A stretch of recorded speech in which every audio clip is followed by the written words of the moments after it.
दंतिका श्रीवास्तव, सबसे पहले जिक्र करेंगे दंतेवाड़ा का अनरपुर इलाका, जहां बुधवार दोपहर का वक्त था। नक्सल विरोधी अभियान पर डीआरजी जवानों का काफिला निकला। इधर नक्सलियों के इरादे खौफनाक थे। आनंदपुर समेली में नक्सलियों ने आईडी विस्फोट कर जवानों के पिकअप वाहन को उड़ा दिया। धमाके की आवाज करीब 1.5 किलोमीटर तक सुनाई दी। जवानों और गाड़ी के चिथड़े उड़कर 60 से 70 किलोमीटर दूर तक पहुंच गए और इस विस्फोट में डीआरजी के 10 जवान और एक वाहन चालक शहीद हो गए। हादसे के बाद कोहराम मच गया। जिसने भी इस नक्सली हमले की खबर सुनी सन्न रह गए। किसी की मांग का सिंदूर उजड़ गया, किसी की गोद का लाल, तो किसी ने अपने हाथों की राखी खो दी। मुख्यमंत्री भूपेश बघेल ने शहीद जवानों को श्रद्धांजलि दी है और इधर उनके परिवार में इस तरह से कोहराम मचा हुआ था। परिवारों से भी मुलाकात मुख्यमंत्री ने की, लेकिन कैसे ये चूक हुई? नक्सलियों के खिलाफ अभियान को ये कितना बड़ा झटका है? युगल तिवारी इस ओर जानकारी दे रहे हैं। दंतेवाड़ा में माओवादियों ने घात लगाकर हमारे 10 डीआरजी के जवानों को हमला किया, जिससे शहादत हो गई है। आज मुख्यमंत्री भूपेश बघेल, गृह मंत्री ताम्रध्वज साहू और डीजीपी अशोक जुनेजा सहित पुलिस के आला अधिकारी वहां पर पहुंचे हुए हैं और उन्हें दम आंखों से आज विदाई दी गई। सभी जवानों को अंतिम जो सलामी दी गई, उसके बाद उनके पार्थिव शरीर को उनके गृह ग्राम भेजा गया है और वहां पर विधि जो है अंतिम संस्कार वहां पर होगा। और जिस तरह से माओवादी लगातार छत्तीसगढ़ में कायराना करतूत और घटना को अंजाम दे रहे हैं, तो इससे साफ जाहिर है कि माओवादियों के हौसले अब पस्त करने होंगे और सरकार ने एक प्लान भी बना रखी है और आज वहां पर हाई लेवल स्तर की जो बैठक है वो की जाएगी और सुरक्षा के तमाम अधिकारी वहां पर रहेंगे और माओवादियों को एक खात्मे को लेकर के एक रणनीति बनाई जाएगी। कैमरा पर्सन इमरान कुरैशी के साथ युगल तिवारी, न्यूज़ 18 रायपुर, छत्तीसगढ़। और इधर सूडान में भड़की हिंसा में फंसे भोपाल के बैरागढ़ निवासी जयंत केवलानी सकुशल स्वदेश लौट आए हैं। राजा भोज एयरपोर्ट पर जयंत का उनके दोस्तों ने स्वागत किया। भारत लौटने से पहले जयंत केवलानी ने भारतीय जत्थे के साथ कुछ समय सऊदी अरब के जेद्दाह में बिताया और उसके बाद इंडियन एयरफोर्स के विशेष विमान से जत्थे को दिल्ली लाया गया है, जहां से जयंत भोपाल पहुंचे और बेटे को सकुशल देखकर मां की सूख रही आंखों में खुशी के आंसू छलक पड़े। परिजनों के चेहरे खिल उठे। परिवार ने जयंत के लौटने की खुशी में मिठाइयां बांटी। हाल के दिनों में ये दूसरी घटना है जब तनाव और युद्ध के हालात के बीच से दूसरे देश से भारतीयों का रेस्क्यू किया गया हो। कितनी खुशियां होती हैं जब ऐसे हालातों में कोई जिंदा वापस लौट आता है, बता रहे हैं हमारे संवाददाता जितेंद्र शर्मा। सूडान में फंसा भोपाल का व्यापारी जयंत केवलानी सकुशल भोपाल लौट आया है। अगर बात करें तो उसके घर वापसी को लेकर उसके परिवार ने भारत सरकार और मध्य प्रदेश सरकार का शुक्र अदा किया है और साथ ही न्यूज़ 18 का भी आभार जताया। अगर बात करें तो जब जयंत सूडान में था तब न्यूज़ 18 लगातार उसकी खबर को दिखाता रहा। उसके बाद उसके परिवार ने न्यूज़ 18 का आभार जताया और इसी बात को लेकर पूरे मोहल्ले में मिठाइयां बांटी गई। अगर बात करें तो जयंत जैसे और भी कई भारतीय अभी सूडान में फंसे हुए हैं, जिन्हें लाने के लिए लगातार भारत सरकार पहल कर रही है। कैमरा पर्सन दीपक कुमार के साथ जितेंद्र शर्मा, न्यूज़ 18 भोपाल। और अब बात खरगोन की करेंगे, जहां इंदौर लोकायुक्त की टीम ने पटवारी जितेंद्र सोलंकी पर शिकंजा कसा है। टीम ने गौरीधाम स्थित मकान से 4 ठिकानों पर छापेमारी की। कार्रवाई के दौरान ठिकानों से करीब 4 लाख रुपए की नकदी, जेवर जेवरात, मोटर, वाहन, दुकान, फ्लैट के कागजात पाए गए। आय से अधिक संपत्ति अर्जित करने के मामले में कार्रवाई लगातार की जा रही है। पटवारी सोलंकी गोगाबा तहसील के हल्का नंबर 36 में पदस्थ हैं और आशुतोष पुरोहित से जानिए कि क्या कुछ कार्रवाई के दौरान हुआ और क्या कुछ अभी टीम के हाथ लगा है। गौरीधाम स्थित यही पटवारी का घर है, जितेंद्र सिंह सोलंकी पटवारी का नाम है, जिनका लगातार लोकायुक्त इंदौर की टीम के द्वारा कार्रवाई की जा रही है। संतोष सिंह भदौरिया, प्रवीण सिंह बघेल, 2 डीएसपी, उनकी अगुवाई में 22 सदस्यीय दल आया है, जो अभी भी सर्चिंग और लगातार कार्रवाई कर रहा है। और जिस प्रकार से प्रारंभिक रूप से जानकारी जो आ रही, करोड़ों रुपए की संपत्ति का काली कमाई का उजागर हो रही है, सामने आ रही है और लगातार पुलिस कार्रवाई की जा रही है। अभी जो प्रारंभिक रूप से जानकारी मिली है कि इंदौर के जो चंदन नगर है उसमें 6 दुकानें हैं, उसके बाद राधा वल्लभ मार्केट में एक दुकान है, खरगोन के राधा वल्लभ मार्केट में कृषि की भूमि भी मिली है। लगातार पुलिस के द्वारा कार्रवाई की जा रही है, जो सर्चिंग की जा रही है, कई दस्तावेज खंगाले जा रहे हैं। और जो जानकारी मिली है कि जो जितेंद्र सिंह सोलंकी वो गोगांव में पटवारी हल्का नंबर 36 में गोगांव की तहसील में पदस्थ है, और जो लोकायुक्त की टीम है उसके द्वारा कार्रवाई की जा रही है। और खास बात इसमें ये आई है सामने कि सोने चांदी के जेवर के साथ घर में ही 4.5 लाख रुपए नगद मिले हैं। तो कुल मिलाकर ये कहा जा सकता है कि एक पटवारी के यहाँ करोड़ों रुपए की संपत्ति का खुलासा होना कहीं ना कहीं आय से अधिक की संपत्ति को मामले को लेकर ये लोकायुक्त इंदौर की बड़ी कार्रवाई है। आशुतोष पुरोहित, न्यूज 18, खरगोन। ये मांग सालों पुरानी थी, जिस मांग को लेकर हर सरकारी दरवाजे की चौखट खटखटाई गई, मंत्री विधायकों से फरियाद लगाई गई। आखिरकार वो अब पूरी हो चुकी है। ये कहानी अंबिकापुर के देवगढ़ की, जहां की जनता को एक पुल के लिए सालों का इंतजार करना पड़ा और अब वो इंतजार पूरा हो चुका है। क्षेत्रीय विधायक के साथ खाद्य मंत्री अमरजीत भगत भी यहां पर पहुंचे और 5 करोड़ 64 लाख की लागत से बनने वाले इस पुल का शिलान्यास किया। पुल बन जाए तो ग्रामीणों को राहत तो जरूर होगी, लेकिन कहते हैं कि बड़ी देर कर दी हुजूर आते आते। पुल नहीं होने के कारण एक ही गांव के 2 हिस्से हो चुके थे।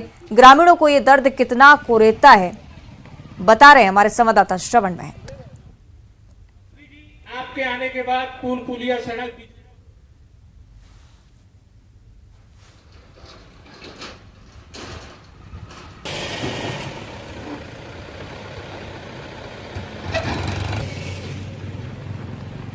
तो अंबिकापुर के देवगढ़ को लेकर आपको हम जानकारी दे रहे हैं और ये कार्यक्रम की ही तस्वीरें हैं, जिस कार्यक्रम में मंत्री अमरजीत भगत पहुंचे और इस पुल निर्माण को मंजूरी दी, शिलान्यास किया।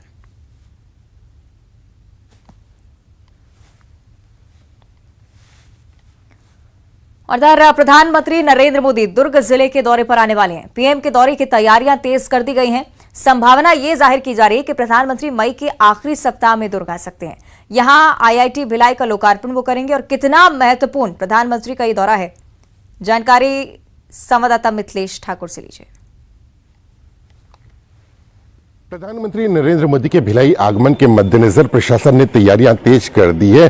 प्रधानमंत्री मई के अंतिम सप्ताह में भिलाई पहुंच सकते हैं। वे आईआईटी भिलाई का लोकार्पण करेंगे। इसके साथ ही चरोदा में बनाए गए सोलर प्लांट का उद्घाटन भी करेंगे। इसके साथ ही वे ओवरब्रिज का भी उद्घाटन कर सकते हैं। इन सभी कार्यों को लगभग पूर्ण कर लिया गया है। एक दिन पूर्व ही दुर्ग के सांसद विजय बघेल ने आईआईटी भिलाई का दौरा किया है और उन्होंने संपूर्ण कैंपस का दौरा कर अधिकारियों को जल्द से जल्द जो अधूरे कार्य हैं उसको पूरा कर लेने के निर्देश दिए हैं। आपको बताना चाहूंगा कि वर्ष 2018 में जो है आईआईटी भिलाई की आधारशिला रखी गई थी। उसके बाद में वर्ष 2022 तक इस कार्य को पूर्ण कर लिया जाना था, लेकिन कोरोना काल होने की वजह से यह कार्य पूर्ण नहीं हो पाया है। अब प्रथम फेज का कार्य लगभग पूर्ण होने को है, जिसका लोकार्पण प्रधानमंत्री नरेंद्र मोदी करेंगे। इसका करीब 720 करोड़ की राशि से निर्माण किया जा रहा है। तो सभी को बेसब्री से इंतजार है प्रधानमंत्री नरेंद्र मोदी के भिलाई आगमन का, और इसको लेकर खास तैयारियां भी शुरू कर दी गई है ताकि जब प्रधानमंत्री नरेंद्र मोदी भिलाई आए तो कोई भी कमी न रहे। न्यूज 18 छत्तीसगढ़ के लिए भिलाई से मिथिलेश ठाकुर। और अब बात करेंगे संवेदनाओं के टूटने की, हिम्मत हारने की, न्याय से भरोसा उठने की। ग्वालियर की एक युवती ने 7 मार्च को एक युवक के खिलाफ रेप का मुकदमा दर्ज कराया। पीड़िता को न्याय की उम्मीद थी, लेकिन 20 अप्रैल को कोर्ट से आरोपी को अग्रिम जमानत दे दी गई। इधर न्याय मिलने की आस में बैठी पीड़िता डिप्रेशन में आ गई। उसने खुदकुशी कर ली। मृतका का एक सुसाइड नोट भी मिला है। पुलिस इस मामले की अब तफ्तीश कर रही है, लेकिन क्या था यह पूरा मामला, संवाददाता सुशील कौशिक से जानिए। ग्वालियर के महाराजपुरा थाना क्षेत्र में एक रेप पीड़िता विवाहिता ने खुदकुशी कर ली। घटना की जानकारी मिलने के बाद महाराजपुरा पुलिस ने मौके पर पहुंचकर मामले की जांच शुरू की। घटनास्थल पर पहुंची पुलिस ने मृतिका के शव को बरामद कर पीएम के लिए जय रोग्य अस्पताल रवाना किया और उसके बाद इस मामले की जांच में जुट गई। देर शाम मृतिका के पति ने पुलिस को एक पत्र लाकर दिया और ये बताया कि ये मृतिका के कमरे से निकला एक सुसाइड नोट है। जब पुलिस ने इस सुसाइड नोट की भाषा पढ़ी तो उसमें लिखा था कि मृतिका के हवाले से जो घटनाक्रम लिखा गया उसके मुताबिक मृतिका ने आरोप लगाया कि थाटीपुर पुलिस ने उसके साथ हुए दुष्कर्म के मामले में आरोपी की मदद की है उसे गिरफ्तार नहीं किया। यही वजह है कि उसे गिरफ्तारी से पहले ही अग्रिम जमानत मिल गई थी। पुलिस ने मृतिका के हवाले से उसके पति द्वारा सौंपे गए इस सुसाइड नोट की हैंडराइटिंग मिलान के लिए फॉरेंसिक एक्सपर्ट के पास जांच के लिए भेजा गया है। आपको बता दें कि 7 मार्च को इस विवाहिता ने थाटीपुर थाने में एक दुष्कर्म का केस दर्ज कराया था, जिसमें उसने एक युवक के खिलाफ दुष्कर्म की शिकायत की थी, जिसमें उसने बताया था कि साल 2021 से लेकर 2023 तक उसके साथ उस युवक ने दुष्कर्म किया और उसे जान से मारने की धमकियां दी। पुलिस ने इस मामले में जांच शुरू की थी, लेकिन उससे पहले ही 20 अप्रैल को आरोपी को कोर्ट ने अग्रिम जमानत दे दी थी। दरअसल आरोपी ने कोर्ट में कई दस्तावेज पेश किए थे, जिसमें ऐसे वीडियो और रिकॉर्डिंग भी थी जिसमें पीड़िता और उसके बीच आपसी प्रेम दिखाया गया था। इसी का लाभ देते हुए कोर्ट ने उसे जमानत दे दी थी। हालांकि पुलिस अब इस सुसाइड नोट की हैंडराइटिंग मिलान के बाद इस मामले में अगली जांच करेगी। सुशील कौशिक, न्यूज़ 18 ग्वालियर।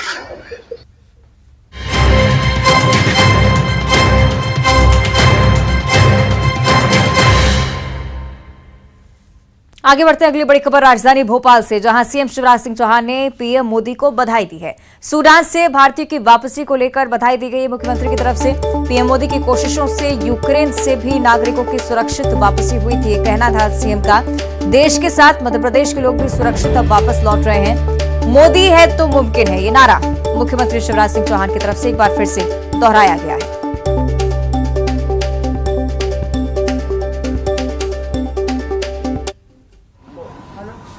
सबसे पहले तो मैं प्रधानमंत्री श्रीमान नरेंद्र मोदी जी का हृदय से धन्यवाद करता हूं, धन्यवाद देता हूं उनको। मोदी है तो मुमकिन है। पहले जब यूक्रेन और रूस के युद्ध में यूक्रेन में भारत के बच्चे फंस गए थे, तब मोदी जी ने रूस के राष्ट्रपति से भी बात की थी और यूक्रेन के राष्ट्रपति से भी बात की थी कि हमारे बच्चे तिरंगा लेकर निकलेंगे तो युद्ध विराम हो जाए, और हमारे बच्चों को वहां से सुरक्षित निकाल लिया गया था। अभी सूडान में जो गृह युद्ध की स्थितियां बनी, उसमें भी हमारे अनेकों भाई बहन फंसे थे, भारतीय चिंतित थे, मध्य प्रदेश के लोग भी थे, और लगातार हम भी सक्रिय थे उनको सुरक्षित निकाल के लाने के प्रयासों में।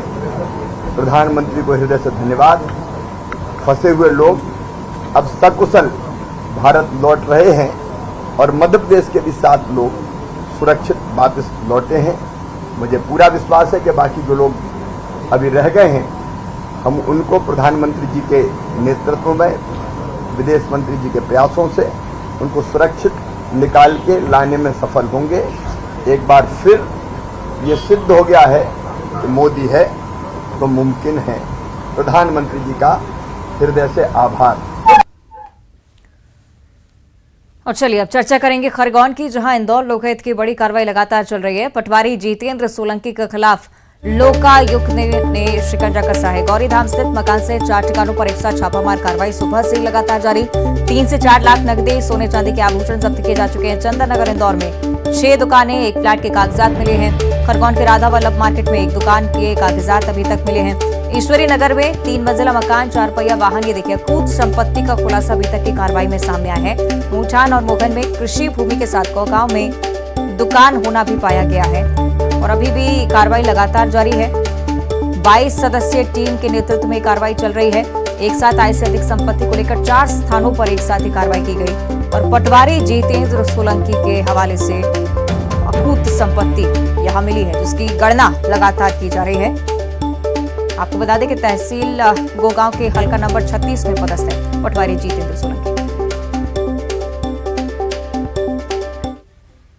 इस स्तर पे जो है इनके B6 गौरीधाम कॉलोनी स्थित आवास पे सर्च की कार्रवाई की गई, जिसमें लगभग 4.5 लाख रुपए नगद, इनकी संपत्ति के कागजात जो है, इसके अलावा LIC के जो इन्वेस्टमेंट और बैंक खातों से संबंधित जानकारी जुटाई गई है। और इनके जो है राधा वल्लभ नगर में 1 दुकान, इसके अलावा इंदौर में 6 दुकानें, ईश्वरी नगर में एक जो है शॉपिंग कॉम्प्लेक्स के साथ 3 मंजिला मकान अभी प्रारंभिक स्तर पे मिला है। 1 4 पहिया वाहन, 2 2 पहिया वाहन की जानकारी अभी प्राप्त हुई है। इसके अलावा और जानकारी अभी जो है प्राप्त की जा रही है। आगे बढ़ते हैं धार से अगली बड़ी खबर, जहां बदमाश और पुलिस के बीच मुठभेड़ हुई। मुठभेड़ में बदमाश को गोली लगी है। घायल बदमाश को फिलहाल अस्पताल में भर्ती करवाया गया। आरोपी ने सरेराह युवती पर गोली चलाई थी। कल की ये घटना, आरोपी को पकड़ने के लिए देदला गांव पहुंची थी पुलिस और इसी दौरान आरोपी वहां से फरार होने की कोशिश कर रहा था, लेकिन पुलिस ने फायरिंग की। गोली आरोपी को लगी है, अस्पताल में फिलहाल भर्ती।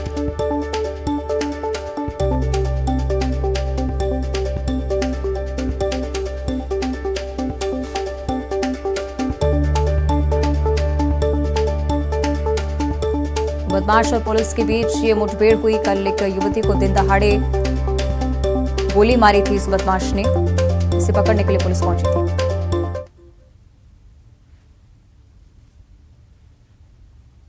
और इंदौर की एक बार फिर से चर्चा करेंगे, जहां रील्स बनाने के चक्कर में 3 लड़कों पर हिंदू रीति रिवाज का मजाक उड़ाने का आरोप लग रहा है। धर्म और संस्कृति बचाओ समिति ने इनकी शिकायत दर्ज करवाई है।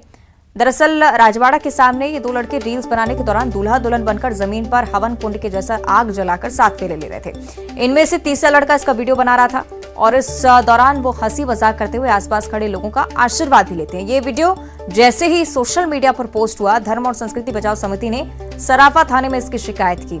आरोप लगाया है कि हिंदू धर्म के रीति रिवाजों का मजाक बनाया गया। समिति की मांग है कि इनके सार्वजनिक माफी मंगवाई जाए और इनकी सोशल मीडिया आईडी भी बंद करवाई जाए। आपको ये भी बता दें कि ये लड़के खुद को मिमिक्री आर्टिस्ट और कॉमेडियन बताते हैं। पहले भी इन लोगों ने इस तरह की कॉमेडी वीडियोस बनाए हैं, पोस्ट किए हैं, लेकिन अब इस वीडियो को लेकर आपत्ति जाहिर की जा रही है।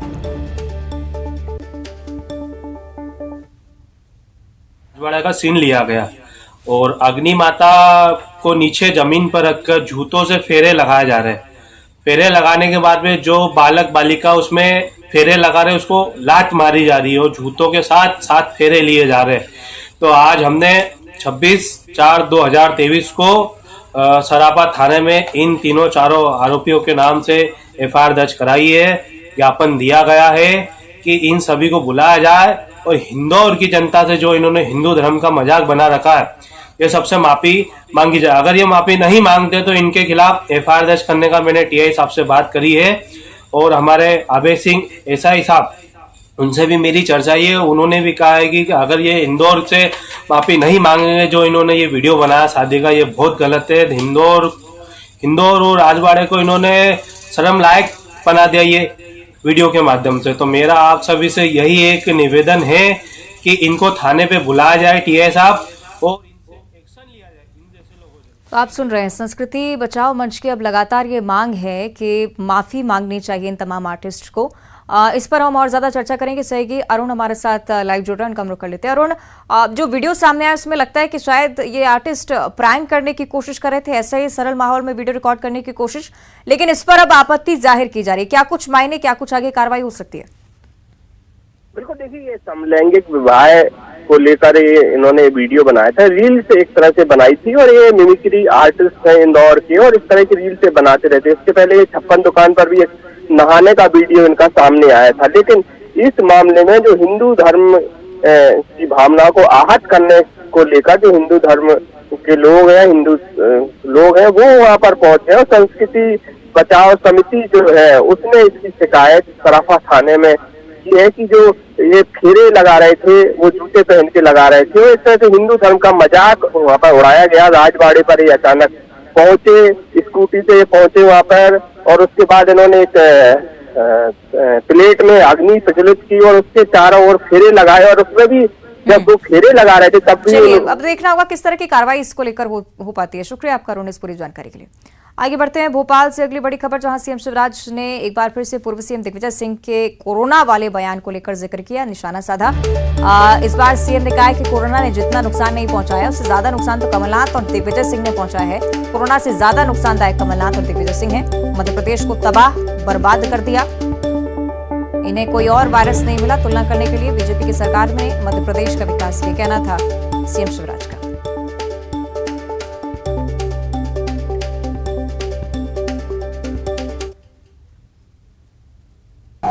हमने बिल्कुल ठीक तुलना की है। कोविड ने वायरस के रूप में जितना नुकसान पहुंचाया था उससे कई गुना ज्यादा नुकसान मध्य प्रदेश को श्रीमान दिग्विजय सिंह ने और कमलनाथ जी ने पहुंचाया है। अब मुझे तो आश्चर्य लगता है कि तुलना के लिए उनको और कोई वायरस नहीं मिला, कोविड वायरस ही, कोरोना वायरस ही मिला। वो कोरोना वायरस जिसके कारण हाहाकार मच गया था, लोगों की जिंदगी गई थी, अर्थव्यवस्था भी अस्त व्यस्त हो गई थी। वो तो मोदी जी थे जिन्होंने एक नहीं दो वैक्सीन जिनके नेतृत्व में बनी और बाद में कोविड का मुकाबला कर लिया गया, वरना कमलनाथ जी ने तो कोविड के भरोसे ही मध्य प्रदेश की जनता को छोड़ दिया था कि जो करना है हमें क्या करना, कोविड ही करे। लेकिन आज पूरी तरह से कोविड का तो आप सुन रहे हैं मुख्यमंत्री शिवराज सिंह चौहान की तरफ से बयान सामने आया। इस पर कांग्रेस की तरफ से प्रतिक्रिया हम लेंगे। हमारे साथ अजय सिंह यादव जी फोन लाइन पर जुड़ रहे हैं। अजय जी, बहुत स्वागत करती हूँ आपका न्यूज 18 पर। सीएम शिवराज का बयान आपने सुना होगा, कोरोना वायरस से भी बुरे हैं कमलनाथ दिग्विजय, आपका जवाब इस पर।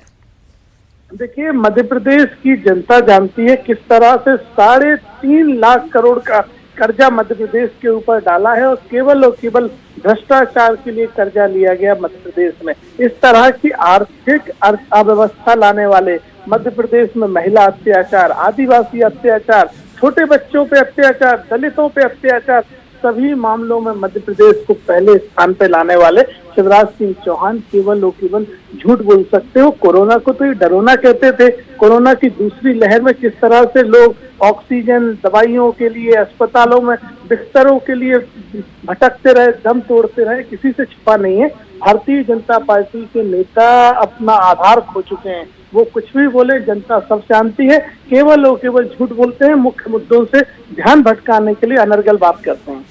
निश्चित ही बीजेपी की प्रतिक्रिया भी ले लेते हैं। हमारे साथ हितेश वाजपेयी जी जुड़ रहे हैं। हितेश जी, बहुत स्वागत आपका न्यूज 18 पर। अनर्गल बातें करते हैं मुख्यमंत्री, कहना है अजय सिंह यादव जी का। हितेश जी, देखिए, दिग्विजय सिंह तो सच बोलते हैं ना, और दिग्विजय सिंह सच बोल रहे हैं।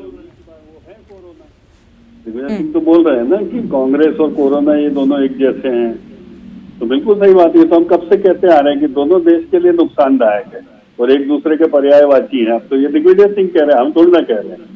और इसीलिए देखिए क्या होता है, दुर्जन व्यक्ति जो होता है, दुष्ट जो होता है ना, वो अपनी प्रजाति में ही अपने हीरो ढूंढता है जी। तो जैसे इनको रावण पसंद आएंगे, इनको आतंकवादी पसंद आएंगे, इनको कोरोना पसंद आएगा, वो उनको अच्छा लग रहा है। ठीक है, चलिए देखते हैं जनता इसे किस तरह से देखती है। शुक्रिया आपका हितेश जी जुड़ने के लिए। अजय सिंह जी, बहुत बहुत शुक्रिया आपका भी जुड़ने के लिए। इसी के साथ इस बुलेटिन में इतना ही। देखते रहिए न्यूज 18।